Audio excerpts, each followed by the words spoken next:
ராம் ராம் ஜெய ஜெய சங்கர ஹர ஹர சங்கர.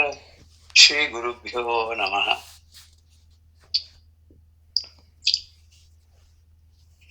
ஆண்டவனால படைக்கப்பட்ட இந்த அண்ட சராச்சரங்கள் எல்லாம் சேர்ந்த ஒரு மொத்தத்தையும் பார்க்கும்போது அந்த ஒரு பிரமிப்பா இருக்கு. அந்த விஸ்வத்தை முழுக்க பார்க்கும்போது, இந்த பிரபஞ்சத்தை பார்க்கும்போது இது எப்படி பண்ணான்னு தெரியல. ஒன்னொன்னுத்துக்கும் ஒரு காரணம் இருக்கு. அந்த காரணத்துக்குனால இந்த காரியம் தெரியுது. இந்த காரியத்தை பண்ணி அதுக்கு ஒரு காரணமாக இருக்கக்கூடிய ஒரு கர்த்தாவத்தை இருக்கிறது நமக்கு தெரியுது. ஆனா ஆதி கர்த்தாவா இருக்கக்கூடிய ஒருத்தனை பத்தி பார்க்கும்போது நமக்கு ஏற்படக்கூடிய ஒரு ஆச்சரியம் என்னன்னா, அவனை படைச்சது யாரு கேட்டுட்டே ஒரு நேச்சர் அப்படிங்கிற ஒருத்தர். ஒரு சில பேர் வந்து ஒரு ஒரு புரியாத ஒரு மகாசக்தி அப்படிங்கிறார். அந்த சக்தியே மாயையோட சேர்ந்த போது அது ரூபத்தை எடுத்துட்டு ஒரு எல்லாத்தையும் பண்றது அப்படிங்கிறார். அந்த சக்தின்னு ஒண்ணு இருக்கு இல்லையா, அந்த சக்திக்கு ஏதாவது ரூபம் இருக்கணும்னா இல்ல, அது ரூபம் கிடையாது, பார்க்க முடியாதுங்கிறார். இதெல்லாம் ஒரு அதிசயமா இருக்கு நமக்கு. ஆனா இதுக்கெல்லாம் விடை காண முடியாத இருக்கு. ஒரு இங்கிலீஷ்ல சொல்வா, some questions have no answers, some questions cannot be answered, and some questions should not be answered. இது மூணுக்கும் மூணு விதமான பலன்கள் சொல்றா. இதுல some questions cannot be answered அப்படிங்கிற போது அது ஏன் அப்படின்னாக்கா தெரியல. ஏன்னா அப்படித்தான் சார் சொல்லுவார், அசோக வனிகா நியாயம்னு. சீதையை கொண்டு போய் அசோக வனத்துல வச்சான். ஏன் அசோக வனத்துல வச்சான், வேற எங்கேயோ வச்சிருக்க கூடாதா? அவ்வளவு பெரியமா அதெல்லாம் தெரியாதுப்பா. துயின் போனா அசோக வனத்துல வச்சான். ஏன் எப்படின்லாம் கிடையாது. அதுதான் அதுக்கு பேர் கேள்விக்கு பதில் கிடையாது, சொல்ல முடியாது. cannot be answered. ப்ராப்பரா அதுக்கு உத்தரம் பதில் யாரும் சொல்ல முடியாது. அவனுக்கே தெரியாது ஏன் வச்சான்னு. அப்படின்னு நம்ம எங்கன்னு சொல்ல முடியாது. அசோக வனிகா நியாயம். அது மாதிரி உலகத்தில் நடக்கிற பல விஷயங்கள்லாம் பார்க்கும்போது ரொம்ப அதிசயமா அற்புதமா இருக்கும். இதை பத்தி தாய்மான சுவாமிகள் ஒரு இடத்துல சொல்றத ரீசெண்டா நான் படிச்சேன். அவர் நிறைய சொல்றாரு, ஆசைக்கு ஒரு அழகில்லை அகிலமெல்லாம் வெட்டி ஆகினும் கடல் மீதிலே ஆணை செல்வ நினைப்பர் செல்வர் அழகேசு நிகராக அம்பொன் மிக வைத்தோறும் நேசித்து ரசபாத வித்தைக்கு அலைஞ்சிருவார். எத்தனையோ சுற்று சுகங்கள் இருந்து எவ்வளவு இருந்தாலும் போறல அப்படின்ற ஒரு ஆசைக்கு அளவில்லாத இருக்கான். கடல் மேல கூட ஒரு ராஜ்யத்தை ஏற்படுத்தி அதை ஆளணும்னு நினைப்பாளாம். பணம் கொட்டி கிடக்க, எவ்வளவு செலவு பண்ணாலும் 1000 தலைமுறைக்கு வரும்னு. ஆனா கூட ரசவாத வித்தை பண்ணி எல்லாத்தையும் தங்கமா மாத்தணும் அப்படின்னு சொல்லி சில பேர் நினைப்பாளாம். இப்படி ஆசைக்கு அடிமையாகி எத்தனையோ இருக்கா. பட் எனக்கு ரொம்ப ஆச்சரியமா படுறதெல்லாம் இதெல்லாம் தான்ப்பா அப்படின்னு சுவாமியை பார்த்து கேட்கிறார். என்ன கேட்கிறாருன்னா, கரையே இல்லாத இந்த கடல் எப்படி நிக்கிறது? அது உள்ள வரவே இல்லையே. ஆழ் கடல் மொத்தமா பார்த்தா இந்த பூலோகம் அப்படின்னு எடுத்ததாக்க 75% தண்ணிங்கிறா. அது உள்ள வரவே இல்லையே. அப்படியே ஏதோ ஒரு ஆணைக்கு கட்டுப்பட்டு நிக்கிறது. சரி, ரொம்ப கொடிய ஆழ விஷம் அது அப்படி கரையும் போது பார்க்கடல் கரைச்ச வெளியில வந்தது. அதை எடுத்து நீ சாப்பிட்டே பரமேஸ்வரா, அது உன்னோட கழுத்துல போய் அமிர்தமா மாட்டி நிக்கலையோ? அது சரி, கடலுக்குள்ள பெரிய அக்னி இருக்குங்கிறா. அது கடலை தாண்டி வெளியிலேயே வரலையா? அது அங்கேயே நிக்கிறது. அது மாத்திரம் உலகத்துக்கு உள்ள வந்ததுன்னா என்ன ஆக முடியும் இல்லையா? அதோட இந்த அகிலாண்ட கோடி இந்த ஜனங்களையும் ஒரு ஜீவராசிகளையும் தாங்கி கொண்டிருக்கக்கூடிய இந்த பூமியானது அப்படியே நிலையா நிக்கிறது. அப்புறம் இந்த மேருமலை வில்லாகர வளர்ச்சியை சப்த மேகங்கள்லாம் இருக்க 7 விதமான மேகங்கள் எல்லாம் இந்திரனுடைய ஆணைக்கு கட்டுப்பட்டு அப்படியே சஞ்சரிக்கிறது இல்லையோ? இப்படிதான் வாழணும்னு அத்தனை சுக துக்கங்களையும் எதிர்கொண்டு ராமன் வாழ்ந்து காமிச்சானே ஒரு ஆதர்ஷ புருஷனாக. அவன் கால் தூசுப்பட்டு ஒரு கல்லே ஒரு மங்கையா மாறலையா? இப்படி எல்லாம் இவ்வளவு இருக்கு. எத்தனையோ மணி மந்திரங்கள் ஔஷதங்கள் எல்லாம் சொல்றா. இதனால எத்தனையோ பலன்கள்லாம் அதிசயமா நடக்கிறது. எப்படி நடக்கிறது தெரியல, அது நடக்கிறது அப்படின்னு சொல்றா. ஆனா என்னுடைய பாழான மனசு இருக்கே, இதை அடக்கிறதுக்கு எனக்கு ஒரு வழி தெரியலையேப்பா. இதுக்கு ஏதாவது மந்திரம் தந்திரம் ஏதாவது இருக்கா? இது மாத்திரம் உனக்கு மாத்திரம் தெரியவே தெரியாதா? எல்லாம் பார்க்கிற இடத்தெல்லாம் நீக்கமர நிறைந்திருக்கக்கூடிய பரமானந்த பொருளே, பரிபூர்ண ஆனந்தமே, இதுக்கு ஒரு வழியை நீ ஏன் சொல்லக்கூடாது?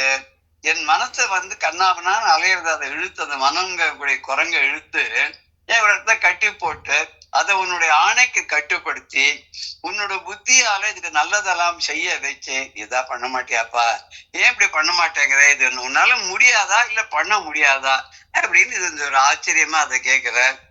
இதுவே ஆச்சரியங்கிறோம். நம்ம இப்ப இந்திரன் பார்த்த ஆச்சரியமே நம்ம பார்த்து ரொம்ப அதிசயப்பட போறோம்.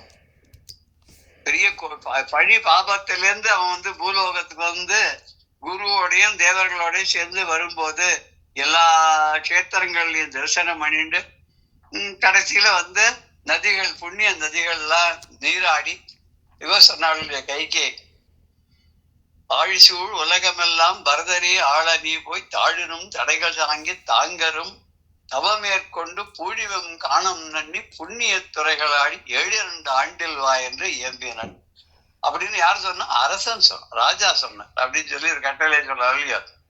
எப்படி போகணுமா அப்படின்னா இந்த ஆழிசூழ் உலகம் எல்லாம், இந்த கடல் சூழ்ந்த உலகம் எல்லாம்னு அர்த்தம். பாரத கண்டே பரத வருஷம் எல்லாத்தையும் சேர்த்து மொத்தமா 7 கண்டமும் சேர்த்து பரதனையும் ஆளணும். நீ போய் எப்படின்னா தாடிரும் தலைகள் தாங்கி, தலை அப்படியே ஒரு ராமனுடைய தலை முடி அவ்வளவு நீளமா இருக்குமா, அப்படி ஆச்சரியப்படும்படியா அதை முழுக்க சடாமுடியா மாத்திண்டு அது தாழ்ந்து பூமியை தொடர வரைக்கும் இருக்கணுமா. தாடிரும் சடைகள் தாங்கி தாங்கரும் தவமேற்கொண்டு, பெரிய தபஸ், மர உரியெல்லாம் அணிஞ்சுட்டு போய் காட்டுல போய் உட்கார்ந்து தபஸ் பண்ணும். தவமேற்கொண்டு பூழி வெம்காணம் நன்னி, அது புலிகள், மிருகங்கள், துஷ்ட ஜந்துக்கள்லாம் இருக்கக்கூடிய ராட்சசர்களா இருக்கக்கூடிய காட்டுல போய் நீ வனவாசம் பண்ணி புண்ணிய துறைகளாடி அங்கங்க இருக்கக்கூடிய கஷேத்திரங்களுக்கு எல்லாம் போய் தரிசனம் பண்ணிட்டு அங்கங்க இருக்கக்கூடிய புண்ணிய தீர்த்தங்கள் எல்லாம் நீராடி 2 ஆண்டில் வா. 7 14 வருஷம், 14 வருஷத்துல நீ வரணும் அப்படின்னு சொல்லி ராஜா சொன்னான்னு சொல்றாரு இல்லையா? இங்க அதேதான் இந்திரன் என்ன பண்றான், பூலோகத்துக்கு எல்லா ஸ்தலங்கள்லயும் தரிசனம் பண்ணி புண்ணிய துறைகள் எல்லாம் நீராடி வந்துட்டே இருக்கும்போது என்ன பண்ணா தன்னுடைய பாபம் தீரும்னு அவனுக்கே தெரியல. எல்லாரும் ஆச்சரியத்தோட வந்துட்டு இருக்கா, அதிசயத்தோட வந்துட்டு இருக்கா. இந்த கதம்ப மரங்கள்ல இந்த கதம்ப வனத்தால் நிறைந்த இந்த மதுரையம்பதி திரு ஆலவாய் அங்க வந்த உடனே ஒரு திடீர்னு அவனுக்கு ஒரு உடம்புல ஒரு உற்சாகம் கிளம்புறது, பழிபாவங்கள்லாம் நீங்கிட்ட மாதிரி ஒரு ஃபீலிங் வருது. அப்படியே பாரத்தை இறக்கி வச்ச மாதிரி ஒரு ரிலீஃப், சை ஆஃப் ரிலீஃப். ஆச்சரியப்பட்டு போயிடுறான். போயிட்டு உடனே குருகிட்ட போய் சொல்றான், எனக்கு என்னவோ தோன்றது பாருங்க, என்னை விட்டு எல்லாமே அகண்டு போயிட்ட மாதிரியும் எனக்கு எந்த பழி பாவங்களும் இல்லாத மாதிரியும் என்னை துரத்தின்னு வந்த பிரம்மராட்சஸ் என்னை விட்டுட்டு இங்கேயோ போயிட்டு இங்கேருந்து கண்காணாத இடத்துக்கு அது போயிட்ட மாதிரியே இருக்கு. நான் now I am totally relieved of all botherations. எனக்கு ஒரு கஷ்டமே இல்லை. அப்படியே நான் ஒரு ரொம்ப ஒரு ஃப்ரீயா இருக்கிற மாதிரி எனக்கு ஒரு இருக்கு, சந்தோஷமா இருக்கு. இது என்னத்தினால அப்படின்னு சொல்லி குருகிட்ட போய் கேட்கிறான். குரு சொல்ற, உன்னுடைய வழிபாவங்கள்லாம் தீர்ந்து போச்சுங்கிறது எனக்கே உன்னை பார்த்தா தெரியுதுப்பா. ஆனா இந்த இடத்துக்கு இத்தனை இடத்துக்கு போனவர்ல நான் இந்த இடத்துக்கு வந்தவன வரைக்கும் மாத்திரம் இதெல்லாம் தீர்ந்து போயிடுத்துன்னா இதுக்கு நிச்சயமா இந்த இடத்துக்கு ஒரு விசேஷமான ஒரு இது இருக்கணும். இந்த ஒரு புண்ணியமான ஒரு கஷேத்திரம் மாதிரி இருக்கணும். இதுக்கு ஒரு எக்ஸ்ட்ராடனியா ஒரு பவர் இருக்கணும். நீ வந்த உடனே உள்ள கால் வச்ச உடனே உன்னுடைய பாபங்கள்லாம் தீர்ந்து போயிடுத்து அப்படின்னு சொன்னா உனக்கு பெரிய ரிலீஃப் கிடைச்சோன்னு சொன்னா இந்த இடத்துல ஒரு மகிமை இருக்கு. அது என்னன்னு நம்ம கண்டுபிடிக்கணும். இப்பேற்பட்ட ஒரு ஸ்தலமானது இதுவரைக்கும் நமக்கு கண்ணில் படாத இருந்தது, இது நமக்கு வேணும். இந்த ஸ்தலமானது, இந்த புண்ணிய தீர்த்தமானது என்ன இருக்கோ அது நமக்கு வேணும். இது என்னன்னு கண்டுபிடிச்சுண்டு வா அப்படின்னு சொல்றாரு. சொல்லிட்டு சரி நான் மேல் லோகத்துக்கு போறேன்ப்பா, நீ உன் வேலையப்பா, இது என்ன ஏதுன்னு கண்டுபிடிச்சேன்னு அப்புறம் என்கிட்ட சொல்லு, மேற்கொண்டு ஆக வேண்டியதெல்லாம் நான் சொல்றேன் அப்படின்னு குரு கிளம்பி போயிட்டார். ஏன்னா குரு ஒரு அளவுக்கு வழிதான் காட்டுவார். இந்த கை காட்டிய மாதிரி அது கூடவே வராது. கையை பிடிச்சு அழைச்சின்னு போய் தஞ்சாவூர்ல விடாது. இப்படி போ கும்பகோணம், அப்படி போனா தஞ்சாவூர், இப்படி போனா திருவாரூர் இப்படின்னு அது காட்டுமே தவிர அது கையை பிடிச்செல்லாம் அழைச்சின்னு போகாது. அது மாதிரி குரு என்ன பண்ணுவான்னா திசதி எல்லாத்தையும் நமக்கு காண்பிக்கிறார். இப்படி போ, இது நல்லது, இது கெட்டது, நல்லது கெட்டதை எடுத்து சொல்லுவார். இப்படி இந்த காரியத்தை செஞ்சா நல்ல பலன் கிடைக்கும், இது மாதிரி வாழ்க்கை உபகாரம் பண்றது நல்லது, இன்னவரோட சேர்ந்து பழகிறது நல்லது அப்படின்னு அவர் சொல்லுவார். நல்லாரை காண்பதும் நல்லே, நலமிக்க நல்லார் சொல் கேட்பதும் நன்றே, அவரோடு இணங்கி இருப்பதும் நன்றேன்னு அவையார் சொன்ன மாதிரி எதெல்லாம் நல்லதோ நமக்கு சொல்லுவார், எதெல்லாம் தவிர்க்கணுமோ அந்த தீமைகள் எல்லாம் நமக்கு சொல்லுவார். இங்க நல்லதோ சொன்னா நீ போய் தேடிப்பாரு, இந்த காட்டுக்குள்ள ஏதோ ஒரு புண்ணிய கஷேத்திரம் இருக்கணும், இங்க ஒரு புண்ணிய துறையும் இருக்கணும், நீ அது என்ன ஏதுன்னு பார்த்துட்டு எனக்கு சொல்லு கிளம்புற. இவன் இந்திரன் என்ன பண்றான், ராஜா ராஜாவே எல்லா இடத்துக்கும் போறார், அவருக்குன்னு செய்யறதுக்கு பணிகள் ஆற்றுறதுக்கு நிறைய பேர்லாம் இருப்பா இல்லையா, அவளெல்லாம் அனுப்புவார். ஒற்றர்கள் எல்லாம் சொல்லுவா இல்லையா, அந்த மாதிரி தூதர்கள், ஒற்றர்கள், அப்படி சேவகர்கள் அப்படின்னு நிறைய பேர் இருப்பார். ஒருத்தர ஒரு விதமான வேலைக்கு அனுப்புவார். இந்த ராஜா என்ன பண்றாருன்னா ஒரு ஒரு கூட்டமான மக்களை அனுப்பிச்சு இந்த இடத்துல என்ன இருக்குன்னு தேடி பார்த்துன்னு வாங்கோ அப்படின்னு அனுப்புறாங்க. அனுப்பிச்சு அவெல்லாம் போயிட்டு வந்துட்டு பெரிய அதிசயத்தை கண்டதாக வந்து சொல்றாங்க.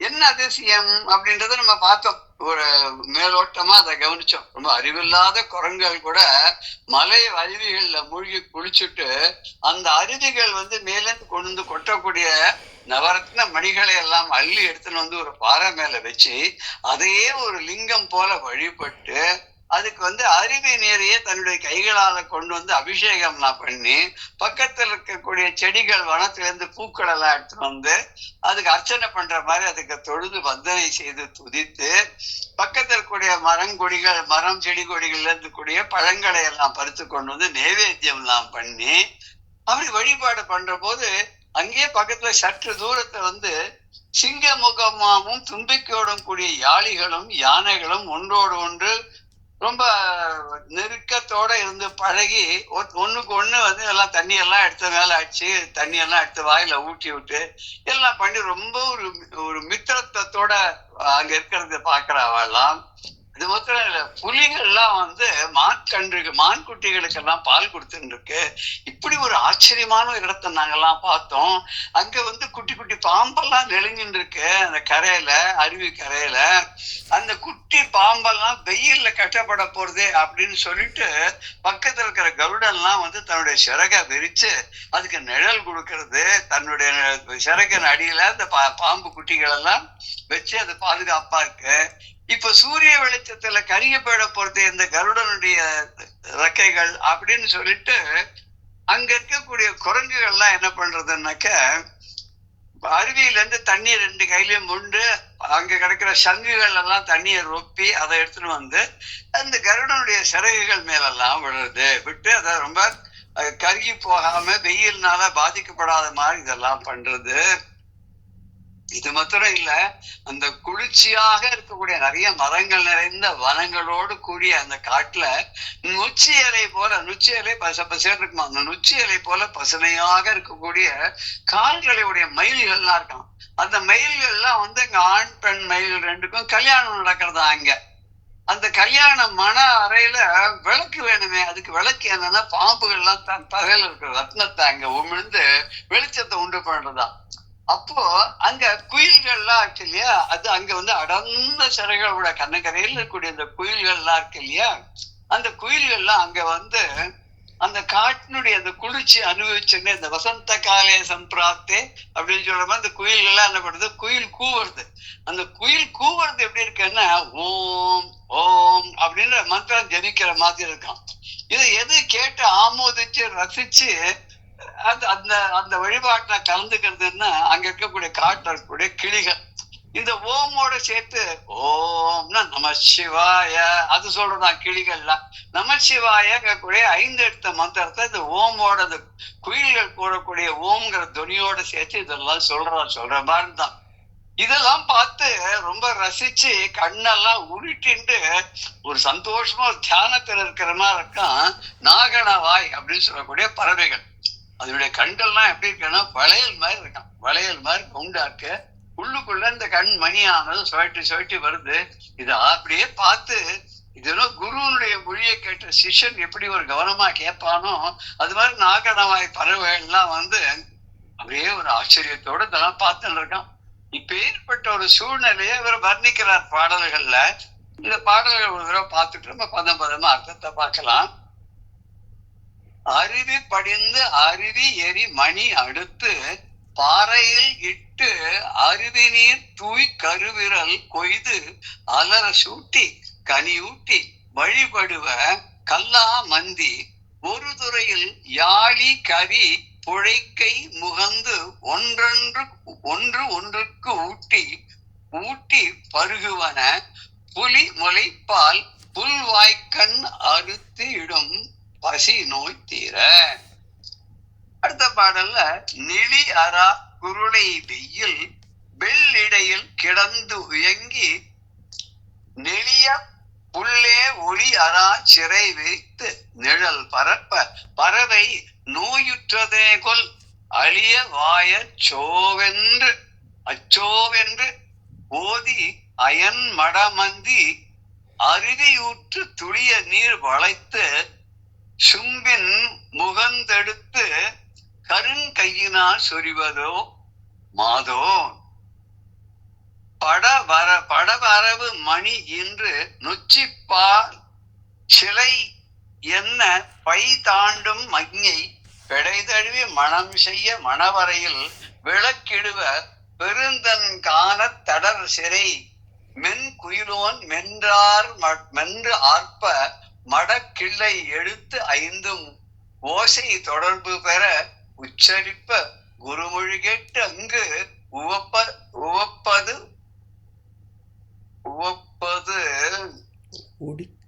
கண் பூவே உவப்பது ஒளி கண் பூவை அப்படின்னு ஒரு 3 பாடல்கள் கொஞ்சம் கடமுடா பாடல்களா இருக்க.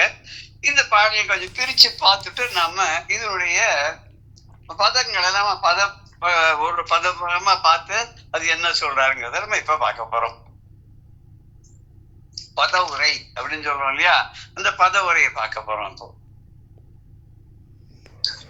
கல்லா மந்தி, இந்த 414வது பாடல்ல கல்லா மந்தி அப்படின்னு வருது. இந்த கல்லா மந்திங்கிறது எங்க வருது? அதுல 2வது லைன்ல கடைசி வார்த்தை வழிபடுவ கல்லா மந்தியர்களே. அந்த கல்லா மந்தியை முதல்ல எடுத்துக்கணும். யார் வழிபடுறான்றத முதல்ல சொல்லிடுறார். இப்படி வழிபடுகின்றன மந்திகள் அப்படின்னு எடுத்துக்கொள்ள, மந்திகள் இப்படி வழிபடுகின்றன அப்படின்னு சஸ்பென்ஸ் இல்லாத நம்ம அர்த்தத்துல அன்மையப்படுத்தும் போது சொல்லிவிடுவோம். கல்லா மந்தி. கல்லா மந்தின்னா இதுக்கு வந்து படிப்பு இதெல்லாம் கிடையாது, இது படிச்சு வச்ச அறிவு எல்லாம் கிடையாது. ரொம்ப வேடிக்கையா ஆரியார் சுவாமிகள் சொல்லுவார். ஒருத்த எண்ணெய் வியாபாரம் பண்ணிட்டு இருந்தானா, உள்ள செக்கு மாடு சுத்தி சுத்தி வந்துட்டு இருக்குமா. பக்கத்து ஆரே வாசல்ல கடை மாதிரி வச்சு நல்லெண்ணெய் இந்த தேங்காய் எண்ணெய் வியாபாரம் எல்லாம் பண்ணிட்டு இருப்பான். அப்பப்ப அப்படின்னு ஒரு சத்தம் கொடுத்துட்டே இருப்பானோ. அப்போ ஒருத்தன் ரொம்ப படிச்சவர், அவர் கடைக்கு எண்ணெய் வாங்க வந்தார். பார்த்துட்டு என்ன பண்ணாரு, இது அடிக்கடி இந்த முதலாளி ஆண்டவர் இந்த கல்லால உட்காந்து ஒரு சத்தத்தை கொடுக்கறாரு அப்படின்னு ஆச்சரியமா இருந்தது. நீ என்ன சத்தம் கொடுக்கற, எதுக்கு இந்த மாதிரி அப்பப்பா இந்த மாதிரி பண்ற? அதுக்கு சொன்னார், உள்ளுக்குள்ள செக்கு ஆட்டின்னு இருக்கு, அத செக்கு சுத்தி 2 மாடு சுத்தி சுத்தி வந்துட்டு இருக்கு, அது சுத்தின்டே இருந்தாதான் செக்கு ஒர்க் ஆகும். செக்கு ஒர்க் ஆனாதான் எள்ளுல இருந்தோ இல்ல கொப்பரையில இருந்தோ எண்ணெய் வரும். அதுக்கப்புறம் இந்த எண்ணெய் எடுத்து நான் வடிகட்டி வியாபாரம் பண்ணுவேன் ஃப்ரெஷ்ஷா. ஓஹோ அப்படியா? அந்த மாடு அங்க இருக்க, அது எப்படி சுத்தி சுத்தி வருமே, அது இப்படியே ஒரே இடத்துல சுத்தி சுத்தி அதுக்கு போர் அடிச்சு படுத்துக்காதான்னு. இல்ல அப்படிலாம் பண்ணாதுன்னு அந்த மாடு 2 கண்ணு கட்டி வச்சிருக்கேன் அப்படின்னு. ஓ, கண்ணை கட்டி வச்சிருக்கா? எதுக்கா கண்ணை கட்டி வச்சிருக்கேள்? அவர் சொன்னார், நான் கண்ணை கட்டி வச்சிருக்கனால இந்த மாடுகள் 2 என்னன்னா நம்ம ரொம்ப தூரம் போயிட்டு இருக்கோம் அப்படின்னு நினைச்சு சுத்தி சுத்தி வந்துட்டு இருக்கோம். அது சரி, சுத்தி சுத்தி வந்துட்டு இருக்கோம், சரி, நீர் எதுக்கு சத்தம் கொடுக்குறேன்னு. என்னோட சத்தம் இல்லைன்னா நான் வரலன்னு சொல்லிட்டு அது நின்றுட்டு போனோம். அதனாலதான் அது நிக்காத சுத்தணுன்றதுக்காக நான் அப்பப்ப சத்தம் கொடுக்குறேன். உடனே அவர் கேட்டாராம், சத்தம் கொடுக்குறேன் சரி, அது நிக்கிறது நிக்கல, அப்படி சத்தம் கொடுக்கணும்னு உங்களுக்கு எப்ப தெரியும்? எப்படி நீங்க சத்தத்தை கொடுப்பேன்னு. இந்த மாட்டு கழுத்துல சலங்க கட்டியிருக்கேன், அது சுத்தி சுத்தி வரும்போது கலகல கலகல கலகலான்னு சத்தம் கேட்டுட்டே இருக்கும். அந்த மாடு சுத்தாத ஒரே இடத்துல நின்னுது என்னை ஏமாத்துறதுக்கு அப்படின்னு சொன்னாக்க அந்த சலங்க சத்தம் கேட்காது. அது கேட்காத போது நான் அப்படின்னு சத்தம் கொடுப்பேன். அது சரியா? நீ இங்க கல்லால உட்கார்ந்து இருக்க, பக்கத்து ரூம்ல செக்க ஆடின்னு இருக்க, நீ மாடு சுத்தி சுத்தி வச்ச கழுத்த இருக்கக்கூடிய மணிகள்லாம் ஆடும், அந்த சத்தத்தை கேட்டு நான் அதை கண்காணிச்சுட்டு இருப்பேன்.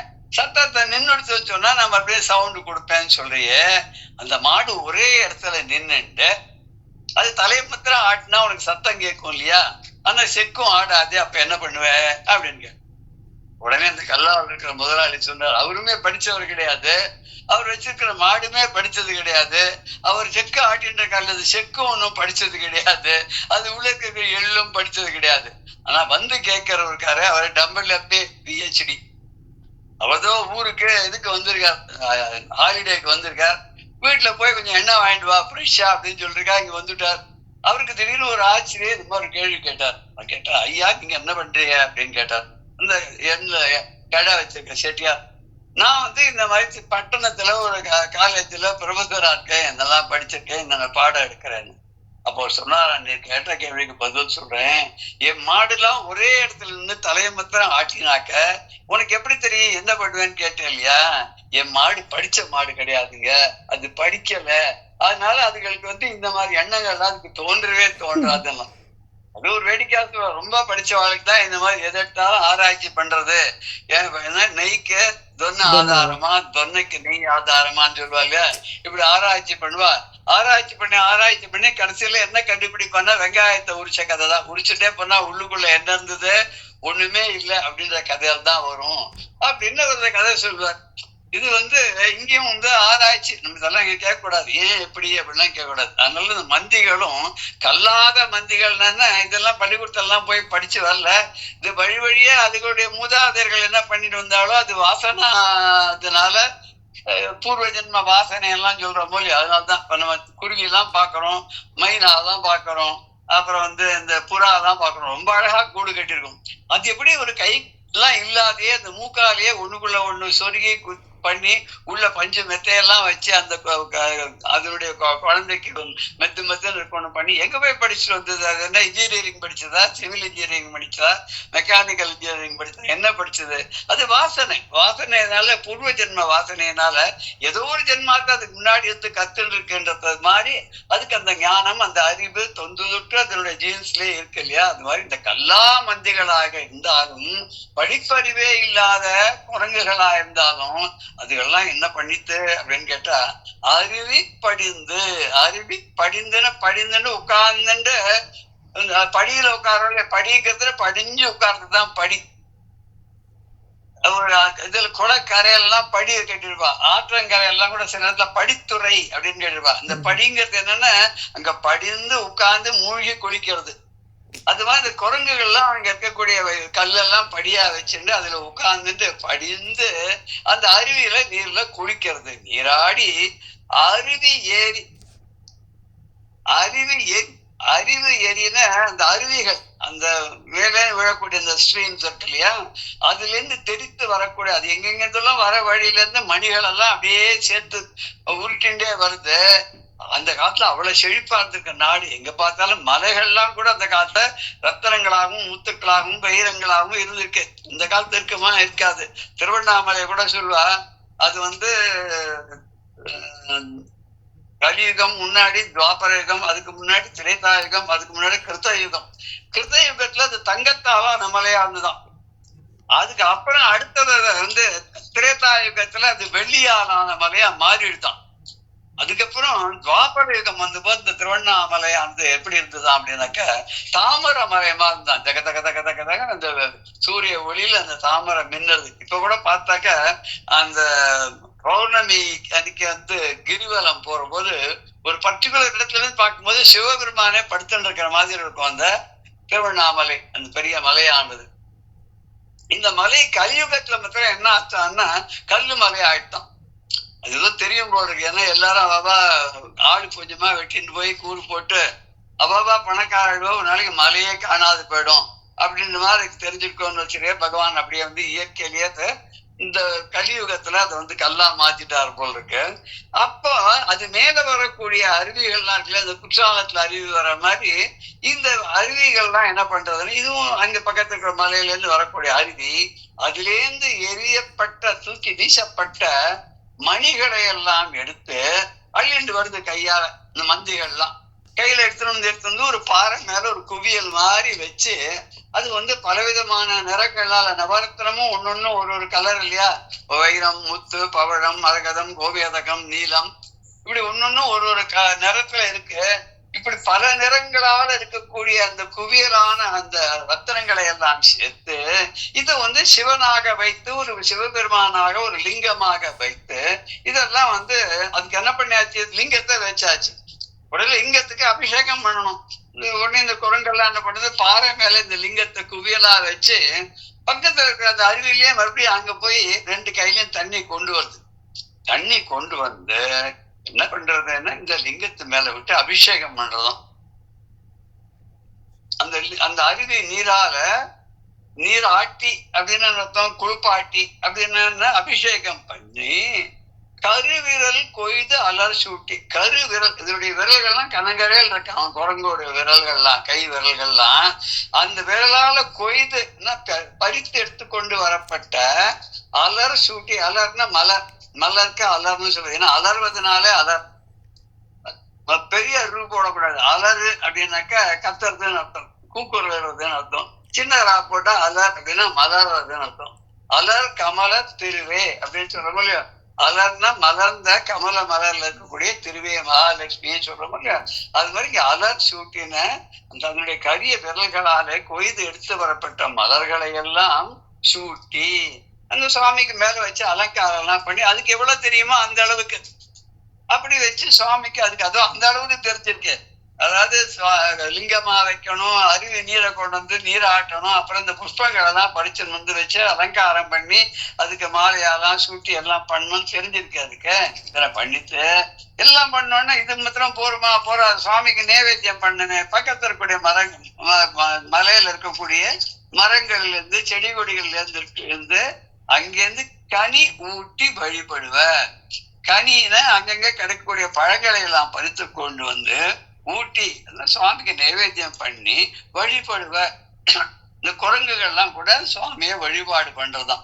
அந்த காலகட்டத்துல குரங்குகள் எல்லாம் கூட பண்ணி அந்த ஜந்துக்கள்லாம் கூட ஒரு காலத்துல பேசிட்டு இருந்ததுலாம் சொல்றா இல்லையா.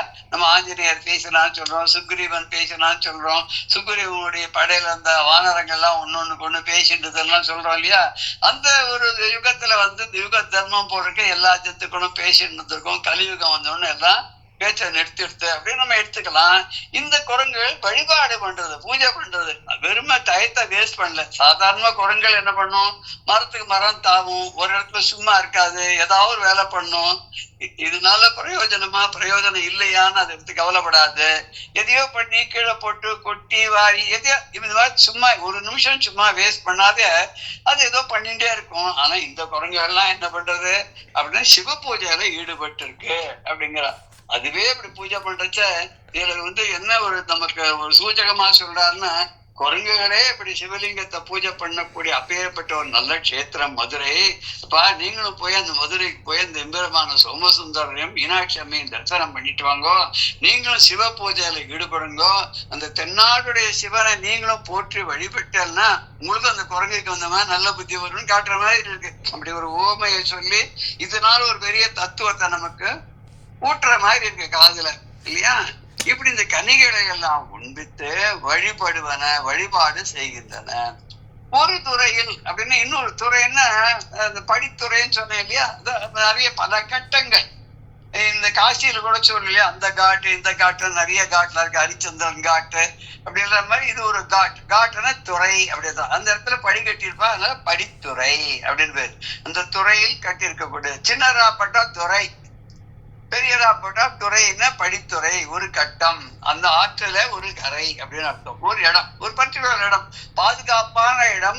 அந்த இடத்துல வந்து எல்லாரும் இறங்கி குளிப்பதற்கு, அனுஷ்டானங்கள் பண்ணுவதற்கு வசதியாக செய்யப்பட்ட இடத்துக்கு துறைன்னு பேரு. அந்த துறையில ஒரு துறையில வந்து பாறை மேல இந்த மாதிரி சிவ பூஜை நடக்கிறது குரங்குகளால. இன்னொரு துறையில அங்க என்ன நடக்கிறது அப்படிங்கிற இது கதையினுடைய ஒரு சாப்தரியம், அந்த கதையினுடைய கற்பனை இது. அப்படி அவர் சொல்லிட்டு வர ஒரு புழைக்கை உகந்து, புழைக்கைன்னு துளைகள் இருக்கக்கூடிய கைகளை உடைய, அதான் அப்படின்னா கைகள் என்ன தும்பிக்கை, தும்பிக்கையில் தான் துளை இருக்கு. அதுக்கு மூக்கும் அதேதான், அதுக்கு கையும் அதேதான். இந்த மாதிரி அப்படி தொலை உடைய கைகளை உடைய புழைக்கை, அந்த கைகளை உடைய யாழி கரி.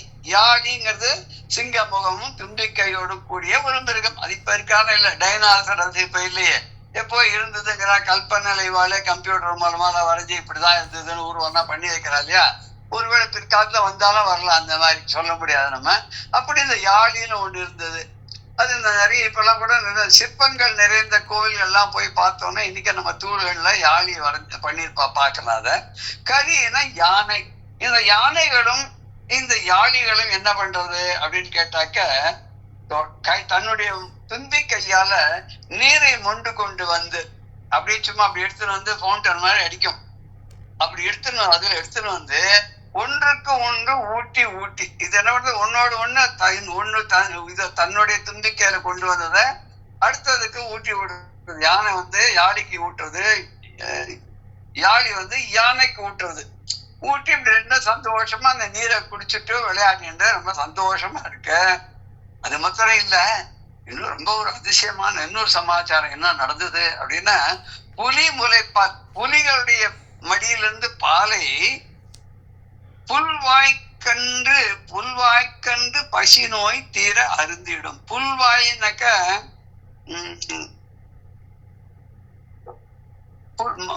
மான் கன்று, மான் குட்டிகளுக்கு. ஏன்னா மான்கள் அங்கங்க எங்கேயோ போயிருக்கும் காட்டுல. இந்த மான் குட்டிகள் எல்லாம் வந்து அப்படியே விட்டுட்டு போயிடும், எதுக்கும் பயம் கிடையாது. ஏன்னா அப்பேற்பட்ட ஒரு அமைதியை நிலவக்கூடிய யாருக்கும் யாரும் பயப்படாத ஒரு சூழ்நிலை உடைய இந்த இடத்துல வந்து மான்கள் வந்து தன்னுடைய குட்டிகளை தைரியமா விட்டுட்டு பயப்படாத அதுக்கெல்லாம் போயிருக்கச்ச இந்த கன்றுகளுக்கெல்லாம், மான் குட்டிகளுக்கெல்லாம் பசி எடுக்கிறது, இதெல்லாம் கத்துறது, அம்மா நினைச்சுன்னு கத்துறது. அம்மா நினைச்சு கத்தும் போது அங்க இருக்கிற புலிகள்லாம் என்ன பண்ணுதுன்னா தன்னோட குட்டிகளுக்கு பால் கொடுக்கறத நிறுத்திட்டு வந்து இந்த மான் குட்டிகளுக்கெல்லாம் பால் கொடுத்து அதனுடைய பசியை நீக்குகின்றன. அருந்தி இடும் புல்வாய் கன்று பசி நோய் தீர. புல்வாய்க்கன்று மான் கன்றுகளுக்கு, மான் குட்டிகளுக்கு பசி நோய் தீர. பசிங்கிறது ஒரு நோய். பெரிய ஞானிகள், தபசுகள், சித்தர்கள் எல்லாருமே இந்த பசியை ஒரு நோயா தான் சொல்றேன்.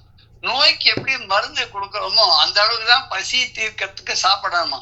ஒரேடியே வளைச்சு கட்டி சாப்பிட்டா அதனாலதான் வந்து நமக்கு என்ன ஆகுது, அச்சி சர்பத்திர வர்ஜயத்துன்னு சொன்னா இல்லையா, இந்த நிறைய சாப்பிட்டோன்னே என்ன ஆகுது, வயிற்று வலி வருது, சைடுல நிறைய வியாதிகள்லாம் வருது. எதெல்லாம் வாய்க்கு ருச்சியா இருக்கோ அதெல்லாம் வந்து வயிற்றுக்கு கேடு விளைவிக்கும்னு எங்கேயோ படிச்ச ஞாபகம் இருக்கு. அது ஏதோ சுபாஷிதத்துல வருதா என்ன தெரியல. எது சுவாது தரோபவதி, அது வந்து வாய்க்கு நல்லா இருக்கும், ஆனா வந்து வயிற்றுக்கு அது கெடுதலை தான் விளைவிக்கணும். அதனால இங்க வந்து அதனுடைய பசிக்கக்கூடிய நோயை அந்த கன்றுகளுக்கு தீர்ப்பதற்கு எவ்வளவு தேவையோ அந்த அளவுக்கு மாத்திரம் என்னன்னா இந்த பால் கொடுக்கறதும். அந்த பசி தீர, அந்த பசியனும் பிணி தீர அந்த மான் கன்றுகளுக்கு, மான் குட்டிகளுக்கு பாலை கொடுத்ததுன்னா சரி. அடுத்தது என்ன அப்படின்னா, நெளி அரா குருளை வெயில் வெள்ளி இடையில் கிடந்து உயங்கி நெளிய புள்ளேறு ஒளி அரா சிறை விரித்து நிழல் பரப்ப பறவை நோயுற்றதே கொல் அழிய அச்சோ என்று ஒதி அயல் மட மந்தி அருவி ஊற்று துளிய நீர் வளைத்து அசும்பின் முகந்து எடுத்து கருங்கையினால் சொறிவதுமாதோ. நெளி அரா குருளை,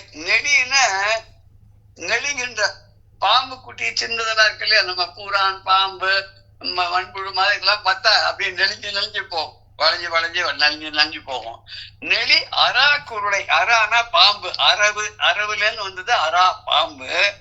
நெளி அரா குருளைன குட்டிகள்,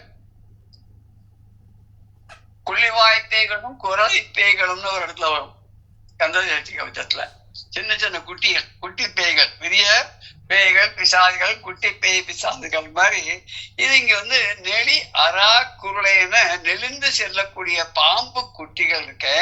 அதெல்லாம் வெயில், ரொம்ப கடுமையான வெயில் அடிக்கிறது.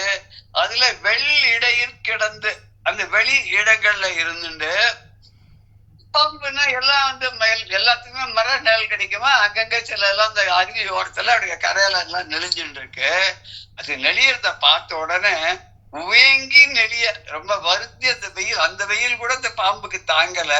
அந்த வெளியிடங்கள்ல வந்து இந்த நெளிஞ்சு இருக்கு, அதை பார்த்துட்டு வருந்தி நெளிய. அதை பார்த்த உடனே புல் ஏறு, புல்லுன்னா பறவை, ஏறுன்னா சிங்கம், ஏறுன்னா ஒரு தலைவன், யார அரசன் அப்படின்னு.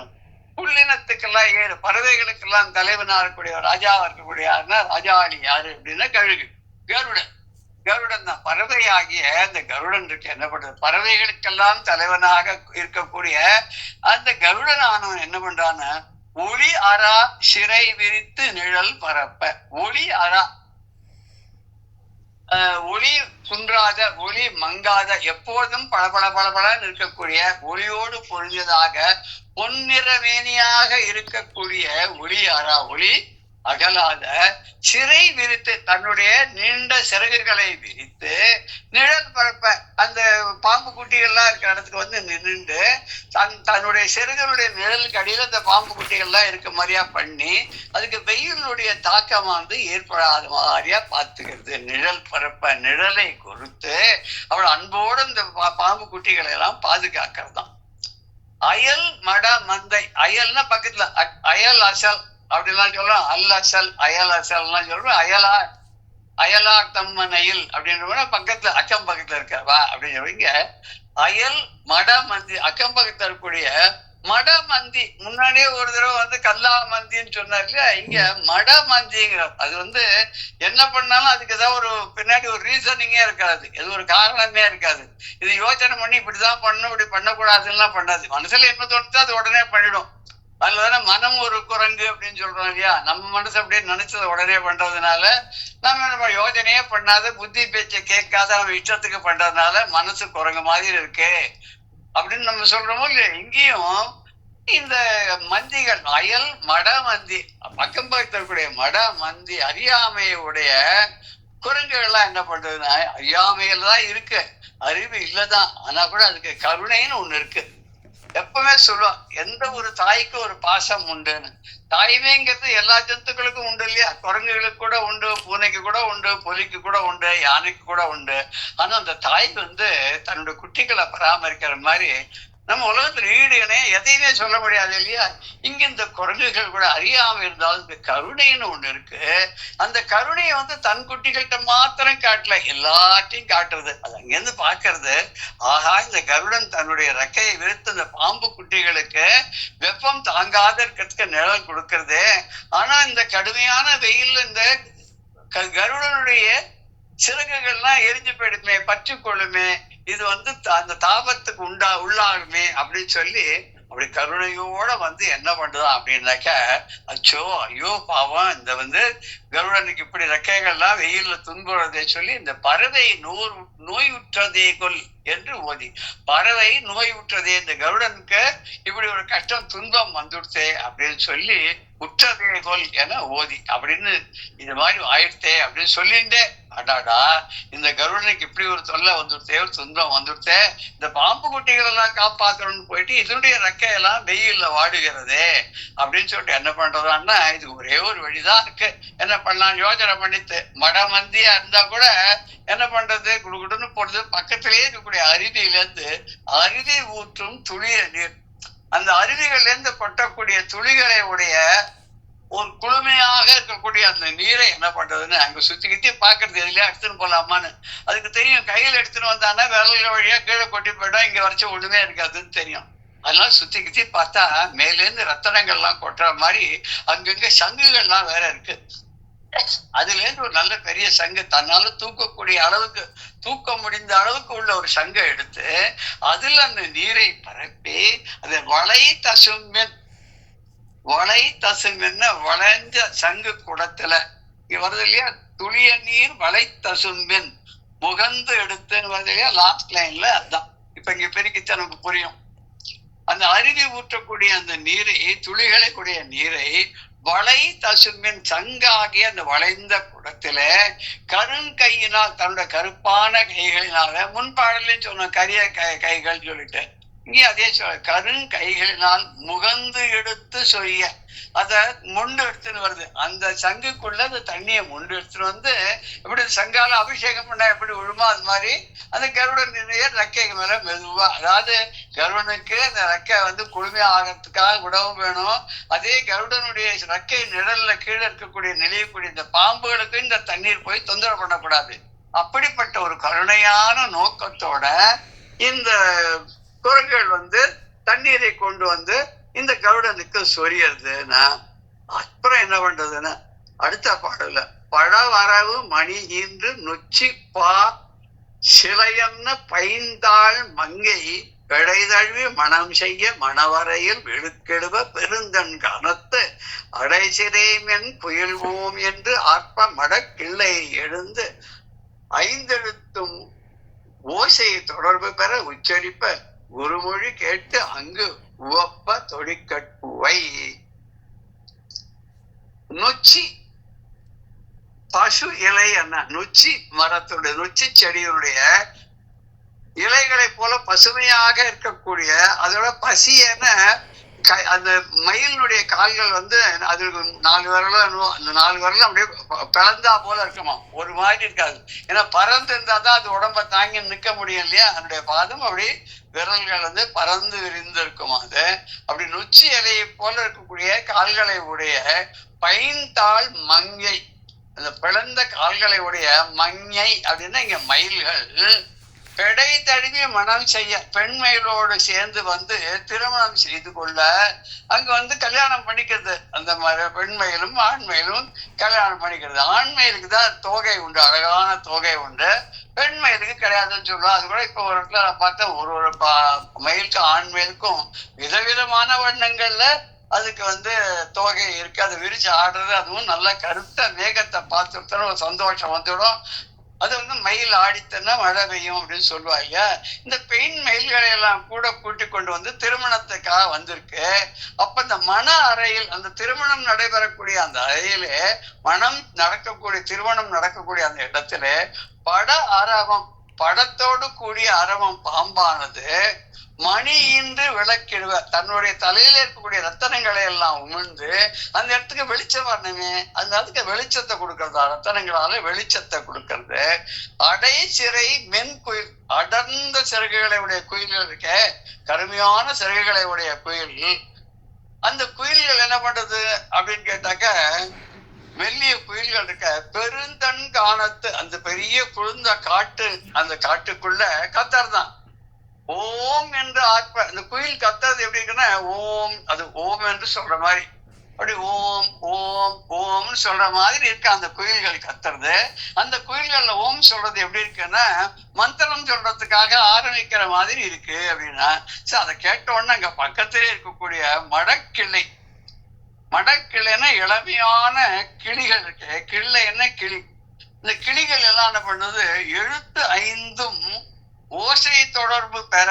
எழுத்து 5ம்னா திரு 5 எழுத்து, திரு 5 எழுத்துன்னா நமச்சிவாய. இந்த நமச்சிவாய எழுத்தே ஓசையை தொடர்பு பெற. அது எப்படி சொல்லணும், நமசிவாய ஓம் நமசிவாய, அது மாதிரி ஒரு ஸ்வரத்தோட அந்த ஒரு மந்திரமாக இதெல்லாம் அப்படி தொடர்ச்சியா அதுவும் சொல்லதான். அந்த குயில்கள் ஓம்னு சொல்றதும் இதை நமச்சிவாயன்னு சொல்றதும் அந்த கல்யாணத்துக்கு மந்திரம் ஓதுற மாதிரி இருந்தது அப்படின்னா. இதை எப்படி ரசிக்கிறது, யார் ரசிக்கிறா கூட அந்த ஜனங்கள்லாம் வேணுவே கல்யாணத்துக்கு ஆடியன்ஸ் யாரு அப்படின்னா தொடி கட்புவை. தொடினா வளை, அந்த வளை போல கண்ணை உடைய வளைந்த வட்டமான கண்களை உடைய பூவை. அது வந்து ஒரு விதமான பறவைகள். பூவைன்னா பறவை, நாகனவாய் பறவை அப்படின்னு சொல்ற. அந்த பறவைகள்லாம் என்ன பண்றதுன்னு குருமொழி கேட்டு அங்கு உவப்ப. இந்த ஓம் நமசிவாய அப்படிங்கிற மாதிரி மந்திரம் ஒலிக்கிறத கேட்டு அதுக்கு அதுக்குள்ள கேட்டு ரொம்ப சந்தோஷமாக இந்த மந்திரங்களை, இந்த கல்யாண திருமணம் நடத்தி வைப்பதற்காக சொல்லக்கூடிய மந்திரங்களை போல அங்கிருந்து எல்லாத்தையும் கேட்டுக்கொண்டு அந்த மயில், ஆண் பெண் மயிலுடைய திருமணத்தை அங்க எல்லா ஜந்துக்களுமாக சேர்ந்து அந்த காட்டுல வனத்துல நடத்தி வைக்கிற மாதிரி இருந்தது அப்படின்னு வந்து பார்த்துட்டு வந்தவாள்லாம் இதை சொல்றா. யார்கிட்ட சொல்றா, இந்திரன்கிட்ட சொல்றான். இப்பேற்பட்ட ஒரு இடமா, இப்படி எல்லா ஜந்துக்களும் ஒன்றோடு ஒன்று நட்போடு வாழக்கூடிய இடமாக இருக்கு. அது இந்த இடத்துல மயில்களுக்கு திருமணம் செய்து வைக்கிற மாதிரி ஆண் பெண் மயில்கள் சேர்ந்து வர, அந்த இடத்துல வந்து பாம்புகள்லாம் தன்னோட தலையில இருந்து ரத்தனத்தை கீழே உமிழ்ந்து அதனால வெளிச்சம் லைட்டு போட்ட மாதிரி பண்ணி அங்கங்க தோரணம் கட்ட மாதிரி எல்லாம் அழகா பண்ணிருக்கு. அந்த இடத்துல வந்து கூடவே வந்து குயில்கள்லாம் வந்து ஓம் ஓம்னு அதுக்கு வந்து பழம மந்திரத்தை சொல்ற மாதிரி இருக்கு.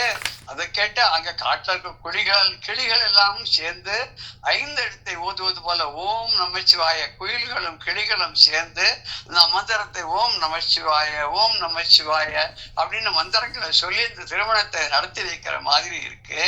இதெல்லாம் இந்த நாகனவாய் பறவைகள்லாம் எல்லாம் உண்டாக கூடி அங்க அமர்ந்து கொண்டு இந்த திருமணத்தை பார்த்து மகிழ்ச்சியோடு அதை ரசித்து கொண்டிருக்கு. எல்லாம் என்ஜாய். அந்த ஒரு பெரிய திருமண வைபவத்தை கண்டு எல்லாம் சந்தோஷமா ரசிச்சு ஆனந்த பரவசப்பட்டு அங்க இருக்கா. அப்படிப்பட்ட ஒரு திருமண காட்சியை பார்க்கிற மாதிரி இந்த கவியானவர் அந்த வனத்தில் இருக்கக்கூடிய பறவைகளையும் அங்க இருக்கக்கூடிய மிருகங்களையும் வைத்து அப்படி ஒரு அழகான சூழ்நிலையை விவரிச்சு நமக்கு வந்து எதுவுமே நல்லபடியாக பார்க்க முடியும் அப்படின்றதுக்கு ஒரு பாசிட்டிவ் நோட்டாக இந்த 3 பாடல்கள்ல அவர் கொடுத்திருக்கார். இப்பேற்பட்ட இந்த 3 பாடல்களையும் கேட்ட உடனே இதுல இருக்கக்கூடிய விஷயங்களை கேட்ட உடனே அந்த இந்திரனானவனுக்கு எவ்வளவு சந்தோஷம் இருக்கும். அந்த வாசவனுக்கு வானத்திலிருந்து வந்தா இங்க பாபாத்தை தீர்த்துக்கணும், பழிய தொலைக்கணும்ன்றதுக்காக இந்த பூலோகத்துக்கு வந்தான்.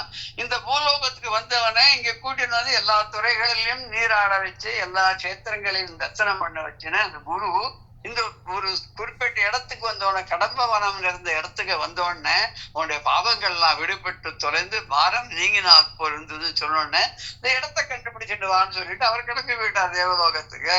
அப்ப ஆட்களை விட்டு தேடின்னு வர சொல்ல அப்ப என்ன பண்ணா போய் தேடின்னு வரான். தேடின்னு வந்து அவெல்லாம் வந்து இப்பேற்பட்ட ஒரு காட்சிகளை தாம் கண்டதாக சொல்கிறார்கள். ரொம்ப மகிழ்ந்து போய் அப்படியே இந்திரனானவன் ரொம்ப சந்தோஷமா இருக்கான். அதுக்கு வேற என்ன நடக்கிறதுங்கிறத அடுத்த பாடல நம்ம பார்க்கிறோம். ஜெய ஜெய சங்கர ஹர ஹர சங்கர ஸ்ரீ குருபியோ நமஹ. ராம் ராம்.